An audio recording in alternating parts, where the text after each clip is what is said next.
London was still recovering from the devastation of World War II when another disaster hit. For 5 long days in December 1952, a killer smog held the city firmly in its grip and refused to let go. Day became night, mass transit ground to a halt, criminals roamed the streets, and some 12,000 people died from the poisonous air. But in the chaotic aftermath, another killer was stalking the streets, using the fog as a cloak for his crimes. All across London, women were going missing. Poor women, forgotten women. Their disappearances caused little alarm, but each of them had one thing in common. They had the misfortune of meeting a quiet, unassuming man, John Reginald Christie, who invited them back to his decrepit Notting Hill flat during that dark winter. They never left. The eventual arrest of the Beast of Rillington Place caused a media frenzy, where there were more bodies buried in the walls under the floorboards in the back garden of this house of horrors. I read that wrong. Were there more bodies buried in the walls under the floorboards and in the back garden of this house of horrors? Was it the fog that had caused Christie to suddenly snap? And what role had he played in the notorious double murder that had happened in the same apartment building not 3 years before? A murder for which another, possibly innocent, man was sent to the gallows? The Great Smog of 1952 remains the deadliest air pollution disaster in world history, and John Reginald Christie is still one of the most unfathomable serial killers of modern times. Journalist Kate Winkler Dawson braids these strands together into a taut, compulsively readable, true crime thriller about a man who changed the fate of the death penalty in the UK and an environmental catastrophe with implications that still echo today. Hello everyone and welcome back to my channel. If you've been here before, if you are new here, welcome. I'm so glad to see everyone. You may notice that we have a bit of a different background today, and that's because even though I really liked everyone being able to see my bookshelf and my paintings and everything in the background of my living room, the sound quality on my phone was just not there, and so I decided to record this in my office where I have my trusty microphone, which is a much better sound quality. So today we will be discussing Death in the Air by Kate Winkler Dawson. Now, I will give you a fair warning. It has been over a year since I've read this, but it did leave a lasting impression. I'm not usually one to pick up a historical fiction or nonfiction book, and somehow Kate Winkler Dawson has really melded the two, the historical fiction and the historical nonfiction. So this is based on a true story of something that happened in London in 1952. And she wrote it in such a way, she's a journalist, and she wrote it in such a way that it has that fictional story feel. So it reads like your typical fictional book, which I think is why I ended up finishing it, because if it read like a textbook, like typical historical nonfictions do, then I probably wouldn't have finished it. There are pictures, so that's a plus. There's 4 pages front and back of pictures. So the font is also pretty large. So it's a quick read once you get into it. It's very intriguing. It kept me on my toes for sure, because even though there were slower parts, so there are some parts that were dealing with the politics of the area and the time, because some people wanted to get rid of the coal burning, which is what caused the fog and all the deaths from the fog in the first place. And some politicians did not want to get rid of that, or even denied that that was why so many people had been dying. But on top of that, there's the serial killer that's taking advantage of that fog to kill people. So I really enjoyed it. I thought it was really well written. I did announce 2 weeks ago that we were going to read this.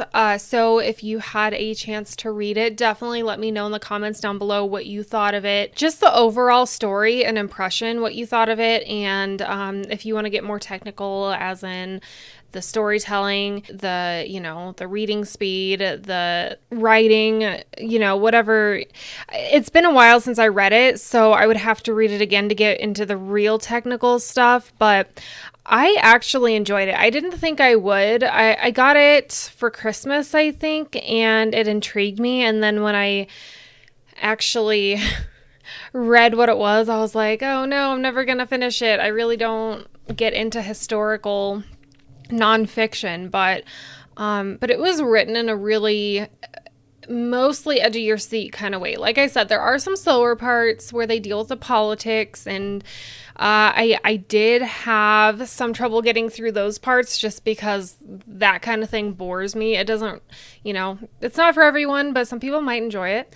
But then it does pick up pace when they get to some of the other things in the book. So for Death in the Air, I would give it, I don't know what the scaling system is for for books, because I guess if I bought it on Amazon, I would give it a 5 out of 5. On Goodreads, I would give it the most amount of stars I could, just because it did keep it's not a genre I usually read, and it did keep me interested. So I would highly recommend this book to anyone who likes historical nonfiction. Like I said, it is the true story of a serial killer, the Great London Smog, and the strangling of a city, but it's written in a fictional way. So if you don't necessarily like historical nonfiction because of the way it's written, I would highly recommend this book because it does keep you intrigued. It does keep you on the edge of your seat. Most of the time it does keep you turning the pages. And like I said, it's a true story written by I think she's a journalist is what I saw back here. So Kate Winkler Dawson is a seasoned documentary producer and journalist whose work has appeared in the New York Times and on WCBS News and ABC News Radio, Fox News Channel, UPI, PBS News House, and Nightline. She teaches journalism at the University of Texas in Austin. Dawson is also on the board of directors for the Texas Center for Actual Innocence, a nonprofit organization that investigates claims of wrongful convictions in the state of Texas. That is awesome. So yeah, she has credentials up the wazoo. I would, again, 100% recommend reading this book if you have not already. So like I said before, if you enjoyed this book or if you didn't enjoy it, just if you read it, let me know what you thought of it down below. And next Bookcast, so in 2 weeks, we are going to be reading The Hunt for Red October by Tom Clancy. So it is the first in the Jack Ryan series, and it was written, I think, in the 80s or the 90s, maybe. It was written in 1984. So let me just read the inside cover for you. The Hunt for Red October. From Compsublant to Lant Subs at Sea, standby possible major redeployment order, large-scale unexpected, Red Fleet operation in progress, nature unknown. A deadly serious game of hide and seek is on. The CIA's brilliant young analyst, Jack Ryan, thinks he knows the nature of the sudden Red Fleet operation. The Soviets' most valuable ship, a new ballistic missile submarine with her most trusted and skilled naval officer at the helm, is attempting to defect to the United States. It is high treason on an unprecedented scale, and nearly the entire Soviet Atlantic Fleet has been ordered to find and destroy her at all costs. If the U.S. fleet can locate the Red October first and get her safely to port, it will be the intelligence coup of all time. But the submarine has 1 million square miles to hide in and a new silent propulsion system that is impossible for either side to detect. Or is it? Her daring captain, Marco Ramius, thinks so and has staked his life and the lives of his crew on that belief. Determined to revenge himself against a system that has betrayed him, he has plotted his escape with the cunning and confidence of a lifelong submariner. Viktor Tupolev, once Ramius's devoted student and now commander of the Soviets' fastest attack submarine, is counting on his boat's new sonar system and his own knowledge of the Red October to guide him to his prey. Bart Mancuso, the aggressive commander of the U.S. Navy's attack sub, the Dallas, is banking on his own considerable skills, a sophisticated new computer, and the sensitive ears of his resourceful young sonar operator, Jonesy, to identify the Red October's unique sound print and track her down. The nerve-wracking hunt goes on for 18 days as the Red October tries to elude her hunters across 4,000 miles of ocean. But just short of Ramius's objective, the submarines converge in a rousing climax that is one of the most thrilling underwater scenes ever written. The reader is propelled into a realm known by few, where the hunters and the hunted play their cat and mouse game in frightening isolation. Can the start of an all-out war be avoided? The outcome is clear only in the very last pages. So we will go over this book in 2 weeks for our next Bookcast video. And if you've read it or if you plan on reading it, that would be great because I would love to have a discussion with you guys over that. And I also, for good measure, I did watch the movie after I read this book as well. So I will be kind of discussing that in the second half of the video because there will have to be spoilers. So I'll make that very clear. If you haven't read it and you want to, I'll make it clear that there's going to be spoilers because I'm going to be comparing the book to the movie as best I can.